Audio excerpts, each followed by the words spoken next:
தியானம் பண்ணும்போது பிரபஞ்ச சக்தி கிடைச்சி இந்த நோய் நொடிகள்லாம் இந்த 72,000 நாட்டி நரம்பு இருக்குன்றாங்க, அதை கட்டுப்படுத்தலாம். அதாவது வந்துட்டு உங்களுக்கு ஆறாண்டு உங்களை சுற்றி ஒரு சக்தி வளையம் இருக்கு. ஒன்று இந்த உடலுக்காக பண்ற மெடிடேஷன் மெத்தட்ஸ், 2 இந்த ஆன்மாக்காக பண்ற மெடிடேஷன்.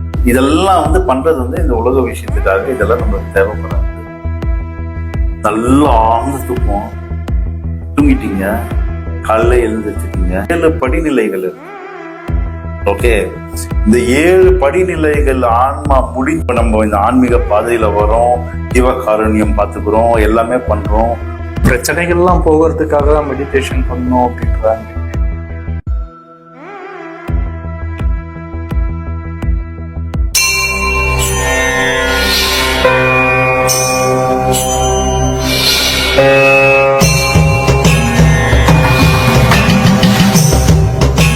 என் குருவுக்கு சமர்ப்பணம். அவர் இல்லாவிடில் தொலைந்திருப்பேன். ஆத்மனுக்கும் சொன்னேன். என்னுடைய பேர் கோகுல கிருஷ்ணன். நான் ஊர பக்கத்துல இருந்து வரேன். இப்போ ஒரு 4 மாசமா முதல் படம் வாங்கி பண்ணிட்டு இருக்கேன். தியானம் பண்ணும்போது பிரபஞ்ச சக்தி கிடைச்சி இந்த நோய் நொடிகள்லாம் இந்த 72,000 நாட்டி நரம்பு இருக்குன்றாங்க, அதை கட்டுப்படுத்தலான்றாங்க. ஸோ அதன் மூலியமா நமக்கு ஏற்பட்ட வியாதிகள்லாம் சரியாகும் அப்படின்ற மாதிரி சொல்றாங்க. அது உண்மையா அப்படின்னு கேட்கறாங்க. தியானத்துல வந்து பல விதம் இருக்கு. ஓகே, அதாவது வந்துட்டு உங்களுக்கு ஆறாண்டு உங்களை சுற்றி ஒரு சக்தி வளையம் இருக்கு. அதை சரி பண்றதுக்கு இருக்கு. இந்த சக்ரா மெடிடேஷன் சொல்றாங்க, கிரியா மெடிடேஷன் சொல்றாங்க, குண்டலினி மெடிடேஷன். அதாவது இப்ப எப்படி ஆயிடுச்சுன்னா எக்கச்சக்க மெத்தடாலஜி. மொத்த இந்த தியான பயிற்சி, இந்த நீங்க படிக்கிறதும் கேட்கறதும் எல்லாத்தையுமே 2ஆ பிரிக்கும். 1 இந்த உடலுக்காக பண்ற மெடிடேஷன் மெத்தட்ஸ், 2 இந்த ஆன்மாக்காக பண்ற மெடிடேஷன். இந்த உடலுக்காக பண்ற மெடிடேஷன் மெத்தட்ஸ்ல தான் நீங்க பிரபஞ்ச சக்தியை எடுக்கிறீங்க. அது உடல்ல வருது, உங்க வியாதியை சரி பண்ணி ஹீலிங் பண்றேன். ஓகே, ஆரா கிளீன்சிங் பண்றேன். அது எல்லாமே வந்து பாத்தீங்கன்னா இந்த பிறவியில இந்த உலகத்துக்காக செய்யற விஷயம். அது உங்களை தொடர்ந்து அடுத்த பிறவிக்கு வராது. எப்போ இந்த ஆன்ம விழிப்புன்னு வருதோ அதுதான் உங்க பிறவிக்கு கூட்டிட்டு போகும். நான் வந்து இப்போ வந்து ஒரு மெடிடேஷன் ப்ராக்டிஸை கற்றுக்கிட்டு அந்த ஹீலிங் பண்ணுறதை கற்றுக்கிட்டேன். நான் உங்களுக்கு ஹீலிங் பண்ணுறேன். அதை வந்து ஒரு வெளில போர்டு போட்டு ஒரு பிஸ்னஸாகவே பண்ணுறேன்னு வச்சுக்கோங்க, ஃப்ரீ ஆஃப் காஸ்டாகவே பண்ணுறேன்னு வச்சுக்கோங்க ஹீலிங்கை. ஓகே, இந்த உலகத்தில் இருக்கிற வரைக்கும், இந்த உடல் இருக்கிற வரைக்கும் நான் அதை பண்ணுறேன். அதுக்கப்புறம் அப்படி நினைச்சிருந்தோம்னா சித்தர்கள் எல்லாம் கடையை போட்டுருக்கலாமே, ஹாஸ்பிட்டல்ஸ் திறந்துருக்கலாமே. சித்தர்கள் எல்லாம் வைத்தியம் செஞ்சாங்க, ஒரு லிமிட்டா பண்ணாங்க, முழுமையா வைத்தியத்திலேயே இல்லை சித்தர்கள். ஓகேங்களா? ஏன்னா அவங்களுக்கு தெரியும் இதெல்லாம் வந்து பண்றது வந்து இந்த உலக விஷயத்துக்காக, இதெல்லாம் நம்மளுக்கு தேவைப்படாது. ஆனா இந்த ஆன்ம முன்னேற்றம் என்ற ஒரு விஷயத்துல போனாதான் அவங்க ஆன்ம முன்னேற்றம் அடைஞ்சு அந்த பிறவா நிலை போயிட்டு பேரண்ட நாயனர் அடைகிறது, அது எல்லாமே நடக்குமே. இந்த பிரபஞ்ச சக்திகளுக்கு வாங்குறேன், ஹீலிங் பண்றேன், சக்ரா கிளீன்சிங் பண்றேன், ஓகேங்களா, இதெல்லாம் பண்றது எல்லாமே இந்த உலக விஷயத்துக்காக. இந்த உடம்பு பஞ்சபூதத்துல போய் கலக்கும் போது அதுவும் கலைஞ்சு போயிடும். என்ன பயணம் இந்த வாழ்க்கைக்கு மட்டும் பயனாக அவ்வளவுதான். இந்த முத்திரை எல்லாம் வச்சுட்டு இருக்கேன். அதுதான் ஆன்ம விழிப்பு அப்படின்னு சொன்னீங்க. ஆன்ம விழிப்புனா அது என்ன, அது எப்படி தெரிஞ்சுக்கிறது? ஆன்ம விழிப்பு வந்து நீங்க தெரிஞ்சுக்கணும்ன்ற நினைப்பு வந்தாலே ஆன்ம விழிப்புன்றது வராது. ஆன்ம விழிப்புன்றது என்னன்னா ரொம்ப சிம்பிள், பிறவா நிலை போறது, பற்றற்றவனை பற்றி கொள்வது. ஓகே, பற்றற்றவனை பற்றி கொள்வதுதான் ஆன்ம விழிப்பு. வந்துதான் தெரியுமா, வரலையான்னு தெரியும். நைட்டு படுத்தீங்க, நல்லா ஆழ்ந்து தூக்கம் தூங்கிட்டீங்க, காலைல எழுந்திருச்சுக்கீங்க. ஓகே, தூக்கத்துல நீங்க எங்க இருந்தீங்கன்னு கேட்டேன். என்ன படுத்துட்டு தான் இருந்தேன். அது உடல், உடம்பு புகுந்து இருந்ததுங்க. நீங்க எங்க இருந்தீங்க? தெரியுது. கனவுல ஏதாச்சும் அப்படிதான் இருக்கும் ஆன்ம விழிப்பு இருந்ததுன்னா. கனவு கூட விட்டுரும், கனவே வரல. அப்ப எங்க இருந்தீங்க? தெரியல. அதுதான் ஆன்ம விழிப்பு. நம்ம எங்க இருக்குன்றதே தெரியாது. நீங்களே இல்லை அங்க. இந்த ஆன்மா வந்து பரம்பொருளோட கலந்துச்சுன்னா, அந்த பேரண்ட நாயனரோட கலந்துச்சுன்னா அந்த பரவச நிலையில இருப்போமே தவிர்த்து, சிற்றின்பம் பேரின்பம் சொல்றோம் இல்லையா, அந்த பேரின்ப நிலையில இருப்போமே தவிர்த்து உங்களுக்கு வந்து நான் இருக்கேன் நானு அந்த தன்மையே போயிடுவாங்க.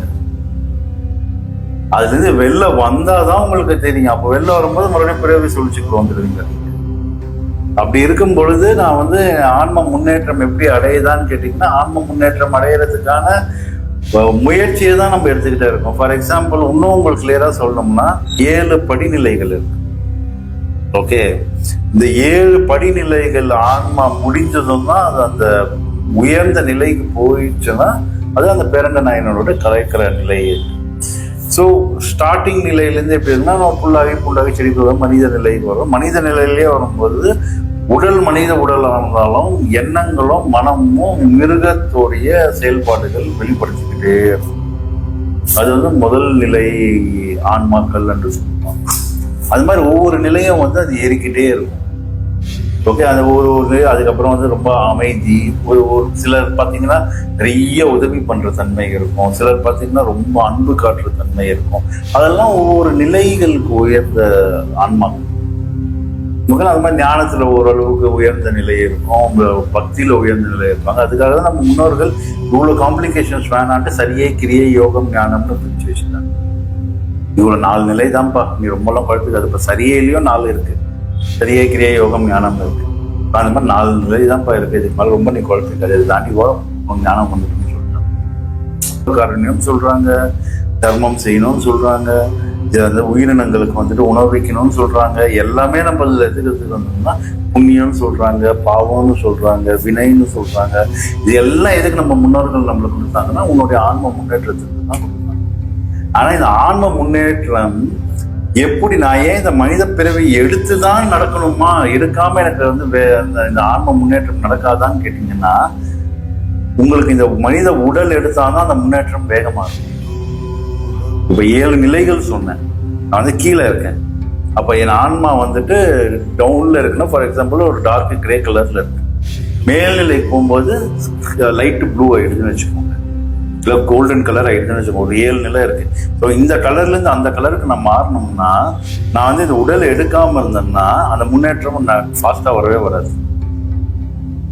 அதே நான் வந்து இந்த உடலை எடுத்தேன்னா இங்க வந்து எக்ஸ்பீரியன்ஸ் ஆகணும் தெரியுங்களா, நல்லது பண்றேன் கெட்டது பண்றேன், இல்லை நல்லதுக்கு வந்துட்டு உடன் இருக்கேன். இந்த மாதிரி இப்போ நம்ம இந்த ஆன்மீக பாதையில வரோம், ஜீவகாருண்யம் பார்த்துக்கிறோம், எல்லாமே பண்றோம், உயிர்களை கொல்லக்கூடாது, யாருக்கும் தீங்கு விளைவிக்க கூடாது, இதெல்லாம் எக்ஸ்பீரியன்ஸ். ஸோ இந்த நல்வினை தீவினை வந்து பேலன்ஸ். இதுக்காக தான் பாடினாங்க, வினை போகவே தெய்வம் கண்டாய், வினைதான் ஒழிந்தாய், திணை போதும் இல்லாது கண்டாய். ஸோ இதெல்லாம் எக்ஸ்பீரியன்ஸ். அப்போ இந்த ஆன்ம முன்னேற்றம் இந்த உடல் எடுத்தாதான் உங்களுக்கு வேகமா நடக்குது, இல்லைன்னா வேகமா நடக்கும். அதனாலதான் இந்த ஆன்மா வந்து மறுபடியும் இந்த உடல் இருக்கு. ஆனா நம்ம பாதையில நம்ம என்ன பண்ணணும், இந்த ஆன்மாவுக்கு வந்து உணர்த்துவோம், எப்பா நீ வந்துட்டு இங்க இருக்க வேண்டிய ஆள் இல்லை, நீ வந்து பிரபஞ்சத்துல இருந்து வந்த ஆளு, நீ மறுபடியும் அங்க போய் கலக்கணும்ட்டு. நார்மலாவே இங்க வந்த எக்ஸ்பீரியன்ஸ் எடுக்கிறதுக்கு தான் ஆன்மா வருது. இதுல வர நீங்க உணர்த்திடுறீங்க, நீ வந்து இங்க இருக்கிற ஆளே இல்லப்பா, நீ வந்து அங்க இருக்கிற வேண்டிய ஆளு தவறி வந்துட்டு சீக்கிரமா அங்க போகணும் நீங்க உணர்த்தினீங்கன்னா அது எவ்வளவு ஃபாஸ்டா வந்து எக்ஸ்பீரியன்ஸ் எடுக்கும், கரெக்டா? அதனாலதான் இந்த பாதையில வரவங்க நிறைய பேரை கேட்டீங்கன்னா எனக்கு நிறைய பிரச்சனை வருதுன்னு சொல்லுவோம். ஆன்மீக பாதையில வந்தா பிரச்சனை இல்லாம சந்தோஷமா சுகமா இருந்துட்டு போனது யாருமே இல்லை. பட்டினத்தாறுல இருந்து அந்த காலத்துல சித்தர்கள்ல இருந்து மூலர் அவ்வளவு பெரிய ஞானி, அவரே மரத்துல உடலை வச்சுட்டு போயிட்டு வந்து பார்த்தது காணும், கரெக்டா? அவ்வளவு பெரிய ஞானி, அவர் உடலே காணாம போச்சு இருக்காரு. கடைசியில என்ன பண்ணாரு, பட்டினத்தார் பின்னாடி வந்து நின்றுக்க. பட்டினத்தாரு ராஜாக்கிக்குள் செல்வந்தாரு, எல்லாத்தையும் விட்டுட்டு வந்து ரோட்ல நின்றாரு. ஏன் சுகமாவே ஞானி ஆயிருக்கலாம்? ஞானி ஆக முடியாது. ஏன்னா உன் வினையெல்லாம் கழிக்கிறதுக்காக உங்க ஆன்மா வந்து வேகம் எடுக்குது, சீக்கிரமா வந்த இடத்துக்கு போகணும். அப்போ அந்த இது முன்னாடி சொன்ன பாருங்க 7 நிலை, அந்த டார்க் கிரேல இருந்து கோல்டன் கலருக்கு மாறதுக்கு ஃபாஸ்டா போகும்போது உங்களுக்கு இங்க நிறைய பிரச்சனைகள், இந்த உலக வாழ்க்கையில நிறைய பிரச்சனைகள் இருக்கிற மாதிரி தெரியும். உங்களுக்கு உலக வாழ்க்கையில இந்த ஆன்மீக பாதையில வந்து உங்களுக்கு நிறைய பிரச்சனைகளை நீங்க ஃபேஸ் பண்றீங்கன்னா it's good, you are progressing fast. பிரச்சனைகள்லாம் போகிறதுக்காக தான் மெடிடேஷன் பண்ணணும் அப்படின்றாங்க. ஆன்மீகம் கற்றுக்கணும்னு வந்தார். வந்துட்டு எல்லாம் சொல்லிட்டேன். ஒரு உபதேசம் வாங்கினார். பயங்கர ஸ்ட்ரெஸ்ஸான ஒர்க் அவருக்கு. அந்த மாதிரி நல்ல வேலை எல்லாம் ஆச்சு. மெடிடேஷன் கற்றுக்கினார். முதல் உபதேசம் வாங்கினாரு. வாங்கிட்டு கற்றுக்கிட்டு ஒரு 3 மாதம் பண்ணார். 3 மாதம் பண்ணிட்டு என்ன பண்ணிட்டாரு, அதுக்கப்புறம் கான்டாக்ட் கொஞ்சம் கொஞ்சமாக கம்மியாக இருந்துச்சு. அதுக்கப்புறம் நான் வந்து என்ன ஆச்சு, ஏன் ரொம்ப நாள் ஆச்சு பேசியேன்னு நான் ஃபோன் பண்ணாரு. அவர் சொல்றாரு, ப்ரெஷர் தாங்க முடியாமல் ஆன்மீகத்துக்குள்ளே வந்தேன். இங்கே வந்தால் ப்ரெஷர் வந்து 10 மடங்கு எனக்கு ஏறிடுச்சு என்று சொன்னேன். நான் சொன்னேன், கண்டிப்பாக ஏறும். எனக்கு வந்து எங்களுக்கெல்லாம் வந்து ஐயா வந்து சொன்னது எப்படின்னா, இந்த பாதை வந்து புலிவாலை பிடிச்ச கதை.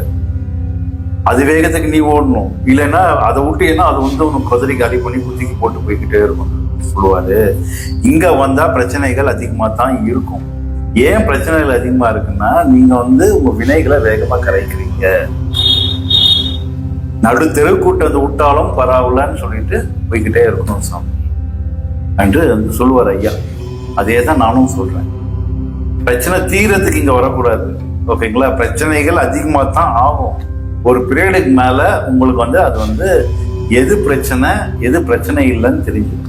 உங்களுக்கு அந்த பேலன்சிங் வந்து வந்துடும். உங்க மனம் எதுக்கு ரியாக்ட் பண்ணும், எதுக்கு ரியாக்ட் பண்ணக்கூடாதுன்னு காமிக்க ஆரம்பிச்சிடும்.